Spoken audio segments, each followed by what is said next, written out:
Et vous remarquerez que les macronistes représentent moins d'un tiers des députés aujourd'hui de l'hémicycle. Oui, Donc, mais par exemple, les écologistes, les socialistes ont dit que ce n'était pas leur priorité, alors que ce sont vos alliés. Eh bien, vous avez peut-être vu que lorsque nous avons fait cette proposition dans l'été, en avertissant Emmanuel Macron que s'il ne respectait pas le résultat des urnes, alors nous enclencherions cette procédure de destitution pour manquement grave au devoir du chef de l'État, puisqu'il doit, selon l'article 8, nommer et non choisir le Premier ministre et respecter le résultat des élections qu'il a lui-même demandé.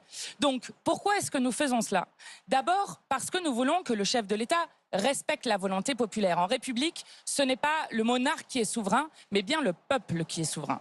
Ça, c'est la première chose. La deuxième chose, c'est que nous voulons rappeler, et c'est pour ça que je l'ai envoyé aux différents parlementaires, qu'il y a en quelque sorte une indépendance du Parlement vis-à-vis du pouvoir exécutif, mais aussi singulièrement du président de la République. Donc nous lançons cette procédure et je le dis à nos partenaires du Nouveau Front Populaire, s'ils laissent passer au moins pour le bureau en votant pour, au moins en commission des lois, eh bien cela nous permettra d'avoir un débat dans l'hémicycle et je crois que c'est sain d'avoir ce débat-là.